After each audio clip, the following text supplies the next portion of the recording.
예수께서 이 모든 비유를 마치신 후에 그곳을 떠나서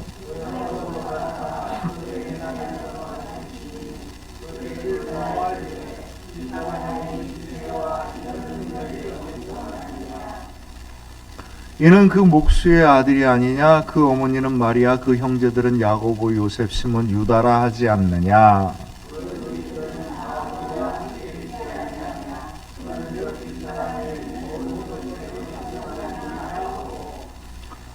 예수를 배척한지라 예수께서 그들에게 말씀하시되 선지자가 자기 고향과 자기 집 외에서는 존경을 받지 않음이 없느니라 하시고,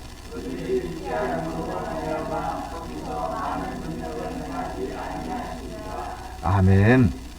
주현절이에요. 주현절은 뭐냐면 주님께서 나타나셨다.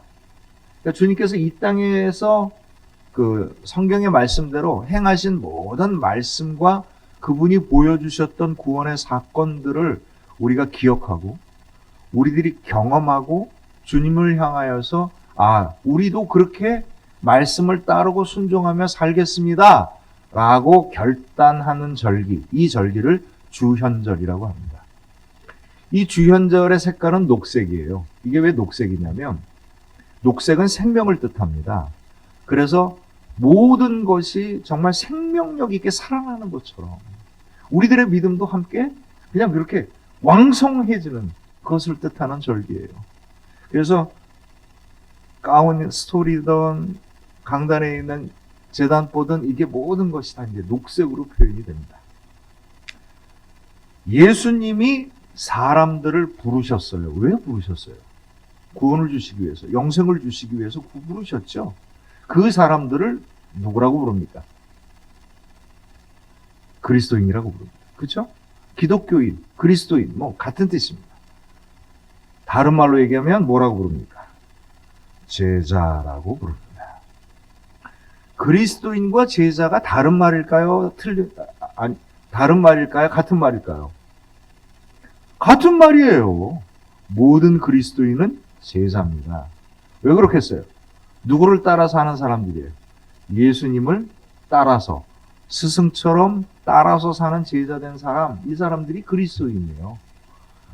처음에 그리스도인이라고 불렸던 때가 언제냐면 안디옥이라고 하는 교회에서 사람들이 아주 이상한 사람들을 본 겁니다.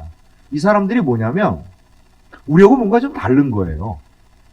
옷 입는 것도 똑같고 먹는 것도 똑같고 사는 것도 다 똑같은데 뭐가 다른 게 있는 거예요. 이 사람들은 뭐 어렵고 힘든 일이 있어도 밝게 웃고 희망을 갖고 별로 줄 것도 없는 사람들이 남을 위로하고 나누어주고 섬기며 살아가는 겁니다. 근데 이 사람들이 당신들 왜 이렇게 살아요? 이상한 사람들이네. 그랬더니 그 사람들이 뭐라고 부른 거예요? 우리는 예수 그리스도를 따라 사는 사람들입니다라고 얘기한 거예요. 그래서 이 사람들이 그리스도를 따라 사는 사람들이로구나 라고 해서 뭐라고 붙인 거예요? 그리스도인이라고 부른 겁니다. 그리스도인, 기독교인이라는 거는요, 우리가 흔히 뭐라고 얘기하냐면 교회에 출석하는 사람들이라고 얘기합니다. 교회 출석하는 사람들. 그런데 사실 성경은요, 교회에 출석하는 사람들이라고 하지 않아요. 그리스도인들은 어떤 사람이에요?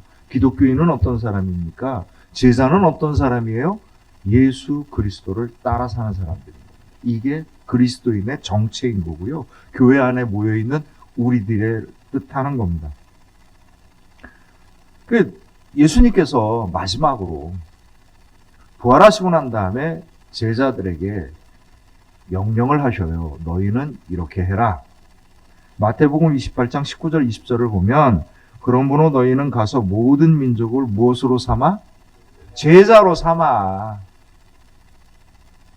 아버지와 아들과 성령의 이름으로 세례를 베풀고 내가 너희에게 분부한 모든 것을 어떻게 하라? 가르쳐 지키게 하라. 이게 주님께서 우리에게 주신 말씀이에요. 교회 열심히 나오게 하라 라고 얘기하신 게 아니에요. 제자로 삼아서 내가 분부한 걸 뭐든지 따르게 해라. 이게 예수님이 말씀하신 거예요. 이게 그리스도인이고 이게 교회인 겁니다. 그때 주님께서 뭐라고 약속하시냐면 볼지어다 내가 세상 끝날까지 너희와 항상 함께 있으리라. 이게 주님의 약속입니다.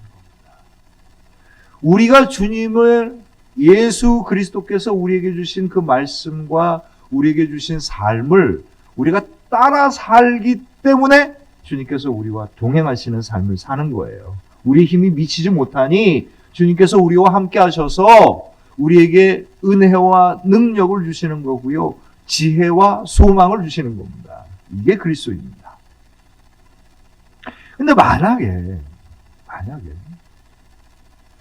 세상 사람들이 보기에 저 사람 교회 다니니까 기독교인이야.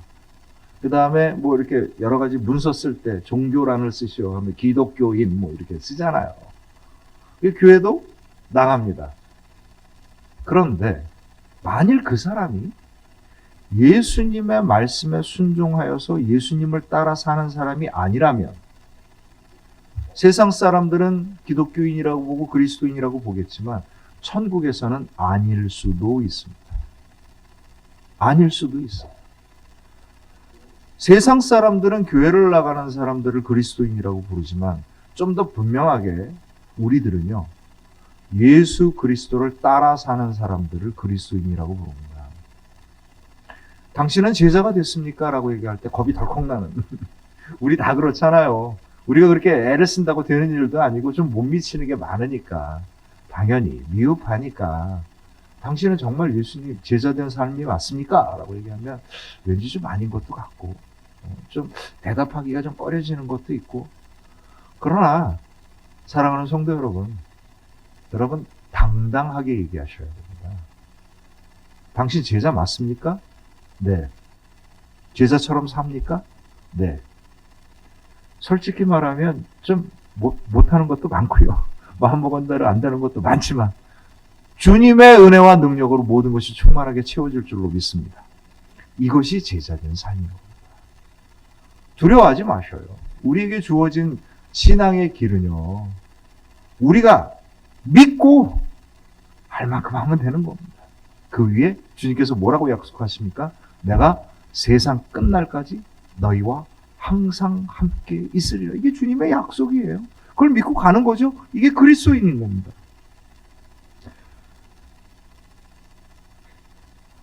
우리 그리스도인들이 오늘날 세상에서 이 기독교인을 뭐라고 부릅니까? 기독교인이라고 부르죠. 그런데 옛날 초대교회는요, 예수님을 따라 살기 때문에 기독교인이라고 불렀어요. 근데 오늘날 우리가 정말 그렇게 불리고 있는지 한번 생각해 보십시다. 저는요, 사랑하는 성도님들, 믿음과 삶의 모든 여정들 가운데 주님께서 동행하여 주셔서 예수 그리스도의 말씀의 은혜와 능력이 충만하시기를 소망하고 기도합니다. 여러분, 불편해하거나 왠지 안 되는 것처럼 자신감 없게 가지 마세요. 당당하게 가셔요. 우리가 할 수 있는 것만큼 하는 겁니다. 그 모든 것 위에 하나님의 은혜와 능력이 우리와 함께하여 주실 줄로 믿습니다. 이게 제자된 삶이에요. 그러니 제자된 삶은요, 언제나 어떤 일을 만나든지 간에 무슨 말씀을 듣든지 아멘으로 가는 겁니다. 아멘으로 가는 겁니다. 오늘은 이 주현절 기간 동안에 제가 이 제자된 신앙이 무엇인지에 대해서 여러분과 함께 은혜를 나누려고 합니다. 오늘 설교의 제목이 뭡니까? 동네 사람들과 예수님. 왠지 친할 것 같은데도 안 친한 이야기를 제가 좀 할 겁니다. 예수님이 자라난 곳이 어디입니까? 갈릴리의 나사렛이란 촌동네에서 자랐어요. 이 나사렛이라고 하는 게 예수님만 아니었으면 뭐 어디든지 사람들이 알지도 못하는 곳이 될 뻔한 곳입니다. 근데 세계에서 가장 유명한 곳이 됐잖아요. 예수님이 자라난 곳. 별 볼 일 없는 곳입니다. 시골 구석에 못 사는 동네에 왜 그 약간 빈촌 같은 데서 자라나신 거예요. 진짜 갈릴리 지역에서 도시고 발달된 도시들은요, 뭐 세포리스라든지 뭐 이런 그 도시들이 그 주변 데카폴리 지역에 있는 주변 도시고, 이 갈릴리 진짜 지역들은 촌동네입니다. 조그만 지역에 살았어요. 시골 동네가 다 그렇잖아요. 남의 집에 숟가락 젓가락 숫자도 알 수 있을 정도가 옛날 시대인데 예수님이 그곳에서 어렸었을 때부터 자라난 겁니다. 예수님이 사역을 시작한 게 몇 년이죠? 사역을 시작하신 나이 30에 시작하셨어요. 30년 동안을 본 겁니다. 제자들은 몇 년을 봤어요? 3년을 본 겁니다. 그러니 예수님이라고 하는 어떤 한 사람을 누가 더 잘 알겠어요? 동네 사람들이 더 잘 알아요. 어렸을 때 잘하는 거 다 봤잖아요. 뭘 먹고 어떻게 행동하는지 다 봤잖아요. 말도 해봤고 만나기도 해봤고 밥도 같이 먹어봤고 다 하는 겁니다. 그게 오늘 성경에서 나오는 동네 사람들입니다. 그러니까 예수님이 뭔가 막 이야기하는데 자기들이 알고 있었던 예수님이 아닌 거예요. 뭐지? 이 사람이 뭐 느닷없이 누군가 우리 메시아가 오셨어요. 다른 사람들은 다 메시아를 만나러 갈 때 그분이 어떤 분인지 얘기 다 듣잖아요. 그리고 나간 겁니다. 근데 그러니까 이분이 메시아로 이 말을 하니까 주여 하고 얘기를 듣는데 동네 사람들한테 예수님이 복음의 말씀을 전하니까 이런 거예요. 뭐지? 이 사람은 누구야? 라고 얘기하면서 55절, 56절에 보면 이는 그 목수의 아들이 아니냐? 그 어머니는 마리아, 그 형제들은 야고보, 요셉, 시몬, 유다라 하지 않느냐? 그 누이들은 다 우리와 함께 있지 아니하냐? 그런즉 이 사람의 이 모든 것이 어디서 났느냐 하고 이렇게 얘기합니다. 내가 그 집안 다 아는데 예수님이 잘하는 것도 다 봤고 형제들하고도 친하고 그의 누이들은 우리와 결혼해서 이게 지금 가족들도 있는 겁니다. 이 안에. 그러니까 소위 말해서 예수님의 누이들과 결혼했던 말하자면 친척들도 이 안에 있는 겁니다. 이게 다 있는데 뭐야? 왜 이런 얘기를 하고 있는 거야? 어디서 뭘 어떻게 받았길래 갑자기 이런 얘기를 하는 거야? 그러니까 평상시에 예수님께서 복음에 대한 얘기를 거의 안 하셨다는 뜻이에요. 거의 안 하셨다는 뜻이에요. 그런데 그래서 결론적으로 얘기하면 57절에 보면 예수를 배척한지라. 우리는 안 들어. 이상한 어서 이렇게 이상해졌어 사람이. 관둬. 너 가. 그래서 58절에 보면 그들이 믿지 않음으로 말미암아 거기서 많은 능력을 행하지 아니하시느니라. 이거 어떻게 이렇게 될 수가 있을까요? 우리나라 사람들은요. 처음 만나면 뭐부터 물어봅니까? 고향이 어디세요? 부터 물어보고 학교 어디서 나오셨어요? 뭐 이러다가 이제 비슷하게 연결되는 끝만 찾는 겁니다. 누굴 만나든지 어딜 가든지 나이는 얼마세요? 나하고 동갑이네. 내 동생이 몇 살이네. 이래가지고. 그래서 어떻게든지 간에 연결될 꼬리를 찾아요. 그래서 뭔가 근접한 게 있으면, 우리 이게 잘 아는 것처럼 친하게 지냅시다. 이렇게. 우리나라 사람만의 특징만은 아닐 텐데, 하여간 우리나라는 유독 지역 감정, 지역에 대해서 매이고, 학벌에 매이고, 나이에 매여서 삽니다. 왠지 친근한 사람이면 똘똘 뭉쳐갖고 사는 거죠. 충청도에서 전라도 사람들을 만나면 전라도 사람과 충청도가 갈라지잖아요. 전라도 지방에 가면은 전라북도와 남도가 또 갈라집니다. 경상도를 가면 더해요. 경상북도를 가면은 김천 사투리 다르고 안동 사투리 다르고 대구 사투리 다르고 또 다 달라요. 우리나라 사람들이 하여간 친근한 관계로 똘똘 뭉치고 시골에 지금도 시골에 가면은요. 제가 일하는 곳에 가면은 가다가 보면 프랭카드가 아마 한 대여섯 장이 걸려 있어요. 카이스트 대학 합격 누구 아들 이렇게 지금도 그렇습니다. 당연히 나자렛 사람들이 우리 동네에서 우리가 잘 아는 그 사람이 메시아로 야 이거 대단하다 이렇게 이야기해야 되는 게 안 그러는 거예요. 한국 사람이 아니고 이스라엘 사람이어서 그런가? 그것만은 아닐 겁니다. 물론 그런 것도 있겠지만 그것만은 아닐 겁니다. 근본적인 원인은 어디 있을까요? 왜? 누구보다도 가깝고 누구보다도 잘 알고 누구보다도 친근했던 예수님이 복음을 이야기하면서 이들이 그 이야기를 듣지 않았었을까? 이유는 두 가지입니다. 이유는 두 가지예요. 첫째는요, 그들이 알고 있었던 예수님과 진짜 예수님이 다르다는 겁니다. 그냥 두 번째는요, 예수님과 그들이 진정한 만남을 갖지 못했다는 거예요.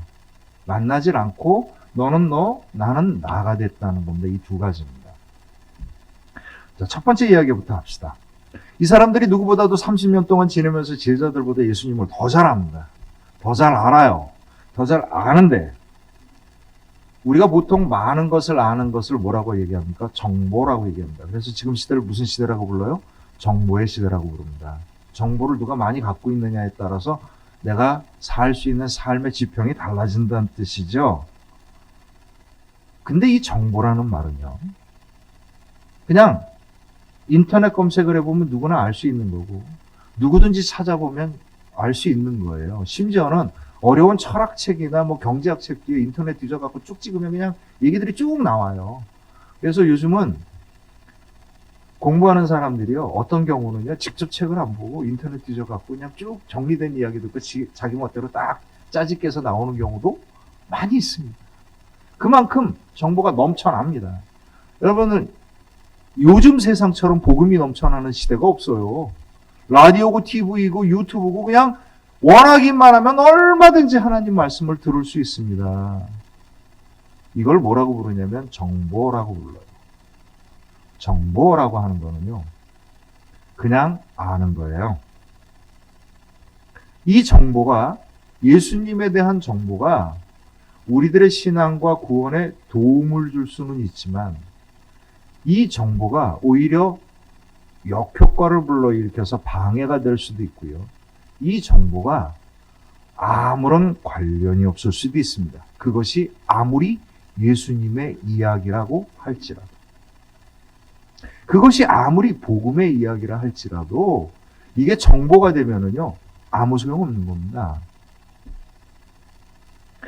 그 옛날에 정보라는 건, 정보에 휘둘려 살면 어떤 삶을 사냐면 자기 삶을 못 사고 남의 삶을 사는 거예요. 남 얘기에 따라서 왔다 갔다 하는 거를 옛날에 뭐라고 얘기합니까? 팔랑귀라고 그러죠. 귀가 팔랑팔랑 하는 것처럼 얘기 듣는 대로 왔다 갔다 한다, 이런 뜻인 건데, 이런 삶은요, 자기 삶을 살 수가 없는 거예요. 신앙도 똑같아요. 아무리 많은 이야기를 들으면 뭐 하겠어요. 그냥 아는 얘기야. 뭐 나 많이 들었어. 그게 나에게 무슨 소용이 있나요? 복음은요, 복음은 그 소리를 영접하는 거예요. 그 말씀을 영접하는 거예요. 나의 이야기가 되어야 합니다. 성경 말씀 읽으실 때, 좋은 얘기다 하면 이건 다 헛겁니다. 이거 그 집사님이 들어야 되는데 이러면 이게 다 헛겁니다. 복음의 말씀은 내가 정보로 듣는 게 아니라 내 이야기로 들어야 돼요. 그들이 알고 있는 예수님은 누구였어요? 그냥 자기들이 알고 있는 옆집 사람이었던 겁니다. 이 옆집 사람에 대해서 아무리 알아야 나하고 무슨 소용이 있는 거예요? 아무 소용이 없는 겁니다. 알려면 제대로 알아야 되잖아요. 옆집 사람이니까 그냥 옆집 사람, 당신은 당신대로 살고 나는 나대로 살고, 아무리 근처에 있어도 소용이 없어요. 아무리 근처에 있어도 소용이 없는 겁니다. 스코틀랜드에 한 대학에서 교수님이, 여러분 이제 이렇게 해서 이렇습니다. 여기에 대해서 동의하시는 사람 오른손을 들어주세요라고 얘기를 했는데 몇 명 안 되는 학생 중에 한 사람이 왼손을 든 거예요. 근데 이제 웬만하면 손을 들었으니까 넘어갈 텐데 이 교수가 이제 약간 좀 까탈스러운 사람이라. 아니 학생, 내가 오른손을 들라고 했는데 왜 왼손을 들어? 그런 거예요. 그래도 왼손을 든 거예요. 아니 이 사람이 이 교수를 뭘로 알고 화가 딱 나서 딱 가까이 갔더니 오른손이 없는 겁니다. 죄송합니다 교수님, 제가 전쟁에 나갔다가 어린 나이에 전쟁에 나갔다가 오른팔을 잃어버렸습니다. 교수 얼마나 미안했겠어요. 미안합니다. 정보라는 건 그런 겁니다. 죄송합니다. 이게 뭐 제가 가끔 손가락질하다가 제가 놀랄 때가 있어요. 원집사님은 괜찮아. 왜 오른손 들라 근데 왼손 들었어? 이게 정보입니다. 여기서 들은 게 맞잖아요. 근데 진짜 이유는 뭐예요? 다른 데 있는 겁니다. 복음은요, 아는 이야기가 아니라 제대로 된 이야기여야 되는 거예요. 제대로 된 이야기여야 되는 거예요. 이게 동네 사람들입니다. 가까이 있고 많은 걸 알고 있으나 사실은 아무것도 모르는 겁니다. 가족이라고 하더라도요, 동네 사람들, 옆집 사람처럼 살 수가 있어요. 진짜 그 사람의 이야기를 듣지 못하면 부부도 남이 될 수 있습니다. 같이 살아도. 진정한 것을 듣고 진정한 것을 받을 수 있어야 정말 관계가 맺어지는 신앙이 되는 거고요. 관계가 맺어지는 사랑이 되는 겁니다. 두 번째 이유는요, 이 사람들이 예수님의 말씀을 들을 생각이 없었다는 겁니다. 들을 생각이 없었어요. 뭐 얘기를 쭉 하니까 뭐 좋긴 한데 뭐 놀랍기도 하고 난 안 해. 끝인 겁니다. 끝인 거예요. 난 안 해. 조선시대 맹사성이라고 하는 분이 원래 그 중국 고전에는요, 백문이 불여 일견, 100개를 들으면 뭐 하겠느냐 한번 봐야 된다. 뭐 이게 이제 여기 맹사성이라는 그 학자가 여기다 두 행을 덧붙였습니다. 100견이 불여 일각이라. 100번을 보면 뭐 하냐? 그게 뭔지를 알아야지. 이게 100견이 불여 일각. 그리고 한 절을 더 붙였어요. 100각이 불여 일행. 그걸 알면 뭐해? 100가지를 안들 뭐 하겠어? 한 번 행 한 번 하면 못하다. 이런 뜻입니다. 저는 이게 우리 신앙에도 맞는 것 같아요. 우리 신앙은요, 눈으로 보는 게 아닙니다. 눈으로 보는 게 아니에요. 믿음은 어디서 납니까? 들음에서 나죠. 로마서 10장 17절에 보면 그러므로 믿음은 들음에서 나며 들음은 그리스도의 말씀으로 말미암았느니라. 이 들음이 귀로 들었다는 뜻이 아니에요. 요즘은 물론 귀로 들어야죠. 복음은 귀로 듣는 게 맞는데 이 들음이라고 하는 거는 내가 그 소리를 받아들였다는 뜻입니다. 영접했다는 뜻이에요. 깨달았다는 뜻인 겁니다. 그러니까 많은 사람이 믿음은 들음에서 나며 그러니까 많이 들으려고 해요. 아무 소용 없어요. 많이 들으려 하지 마세요. 그 말씀을 내 영혼으로 받아들이셔야 돼요. 깨달아야 되는 겁니다. 이게 들음이에요. 이게 들음이고 이게 믿음의 시작인 겁니다.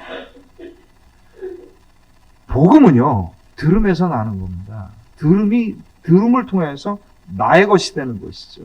내가 그 말씀을 나의 말씀으로 안 듣는데 그 말씀이 무슨 소용이 있겠어요? 많이 들으려 하지 마세요. 물론 뭐 유튜브도 보실 수 있고 기독교 방송도 보실 수 있습니다. 뭐 보셔요. 갈급한 영혼 위에 귀한 말씀의 은혜가 되면 되는 거죠. 중요한 건 뭐냐면 많이 듣는 게 아무 소용없다는 겁니다. 그걸 제대로 내 말씀으로 내가 경험하고 영접하지 못하면 그냥 아는 이야기일 뿐입니다. 복음을 어떻게 전하겠어요? 여러분 복음을 어떻게 전하셔요? 그 사람이 경험할 수 있게 주는 겁니다. 경험할 수 있게 주는 거예요. 가르치려 하지 마시고요. 내가 받은 걸 전해주는 겁니다. 내가 느낀 걸 주는 거예요. 부침개가 맛있다는 걸 어떻게 증명하시겠습니까? 먹여봐야 하는 거지. 내가 얼마나 기쁜지를 그 사람이 어떻게 알겠어요? 내 기쁨이 무엇인지를 보여주는 겁니다. 이게 전도예요. 이게 말씀을 전하는 겁니다. 말씀을 전하는 거예요. 왜 그렇겠어요? 들으면서 나기 때문이에요. 들어야 하잖아요. 복음의 말씀을. 말로 듣는 게 아니라 내 삶으로 듣는 겁니다. 그래서 예수님께서 이 땅에 오셨어요. 오셔서 말씀만 합니까? 다 모여! 내가 지금 가르쳐준 대로 해. 그리고 딱 있다가 주일날마다 모여! 내가 가르쳐줄 테니까 같은 대로 해. 이렇게 하셨어요? 아니잖아요. 제자들과 함께 다니시면서 자기의 몸으로 다 보여주셨잖아요. 이게 복음입니다. 복음은 우리가 마음과 생각과 내 삶으로 받은 거고요. 내 소망과 미래로 받은 거고요. 영생으로 받은 겁니다.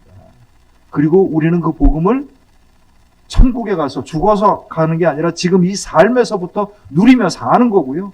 복음을 어떻게 전하겠어요? 우리가 있는 이 삶에서 나누고 섬기면서 전하는 겁니다. 이게 복음입니다. 많은 사람들이 복음을 말로 생각하고 귀로 듣습니다. 그런데 성경은 우리에게 무엇을 얘기하냐면 내 영혼과 내 삶으로 듣는 거고요. 내 영혼과 삶으로 누리는 거고요. 내 영혼과 삶으로 나누고 전하는 겁니다. 이게 복음입니다. 그것을 위해서 예수님께서 이 땅에 오신 거고 자기의 모든 것을 보여주신 거죠. 그런데 동네 사람들은 놀랍긴 하나 이 능력이 어디에서 났느냐? 놀랍긴 하나 구경을 했지 자기가 그것을 받으려 하지 않았던 겁니다. 구경꾼인 거예요. 동네 사람들은 누구예요? 구경꾼인 겁니다. 아무리 옆에서 많은 것을 알고 아무리 옆에서 많은 것을 보았다 할지라도 그것이 나의 복음이 되지 않는 이상 우리는 구경꾼이 되는 겁니다. 어느 수도원이 얘기했었는데 수도원장이 아주 이게 강직한 분이라 이제 짜증을 내면서 한두 사람씩 수도사들이 이제 떠나기 시작을 했어요. 그러니까 이제 걱정이 되니까 수도사 중에 한 사람이 와서 수도원장님 이게 수도사들이 떠나는데 이거 뭐 대책을 좀 세워야 되지 않겠습니까? 놔둬라 그러시는 거예요. 왜요? 그랬더니 정말 내가 하고자 하는 일들 속에서 좋은 것을 경험한 사람들은 남을 거고 그 중에서 정말 싫은 사람은 떠나갈 거야. 근데 대부분 사람들은 사람 눈치 보며 간단다. 눈치 보며 가는 사람들에게는 답이 없단다. 그냥 놔둬라 이렇게 얘기해요. 우리들의 신앙도 똑같아요. 우리들의 신앙도 그 비유를 얘기할 때 개들이 왜 어떤 개가 사냥감을 딱 보면 막 쫓아가는데 나머지 개들은 그 개를 보고 쫓아가더라 이런 거예요. 근데 다른 개들은 다 포기해도 사냥감을 본 개는 절대 포기하지 않는다. 이게 수도원장의 이야기입니다. 그냥 무리지어서 다니려고 하지 마시고요. 내가 복음의 말씀을 영접하고 복음의 말씀을 경험하고 복음의 말씀 가운데 기쁨과 평안을 누리고 복음의 말씀 가운데 능력 가운데 여러분 행하십시오. 이게 그리스도입니다. 이게 제자인 거죠. 말씀을 정리합니다. 오늘날 한국교회가 인구의 4분의 1을 얘기할 정도로 기독교 인구가 많습니다. 근데 그닥 좋은 현상들 속에 있지 않고 매번 문제거리 속에 많이 등장을 합니다. 뭐 겉모습만 드러나고 어떤 부분만 그럴 수 있죠. 대부분의 교회들은 하나님 말씀에 복음 말씀 가운데 순종하고 열심히들 합니다. 그런데 저는 앞으로 우리 생명나무 교회가 하나님의 복음의 말씀 가운데 복음을 만나고 그 복음 가운데 사는 사람들로 인하여 복음의 능력이 나타나고 복음의 영광이 돌릴 수 있는 저와 여러분들의 믿음과 우리 생명나무 교회가 되기를 소망합니다. 동네 사람들이 되지 마십시오. 성경에 동네 사람들 얘기가 있다 나왔잖아요. 예수님 많이 알아도 소용없고요. 가까이 살아도 소용없습니다. 그것이 내 말씀이 되고 나의 구주가 되어서 내가 나의 소망이 되고 내가 그 말씀에 순종하고 내가 그 말씀을 따라 사는 삶이 아니라면 아무 소용없는 그저 동네 사람들 이야기. 교회 근처에 있는 동네 사람들 되지 마시고 천국의 백성이 되어서 예수님의 제자가 되어서 주께서 우리에게 행하여 주시는 놀라운 능력의 세계 속에서 아멘 할렐루야 하고 순종하며 기쁨을 누릴 수 있는 저와 여러분들의 복된 믿음이 되시길 주님의 이름으로 축원합니다. 우리에게 주신 소망을 향하여 나에게 주신 부르심을 향하여 응답하고 아멘하고 응답하고 그 안에서 주님과 동행하는 저와 여러분들의 믿음이 되시길 또한 주님의 이름으로 축원합니다. 기도합니다.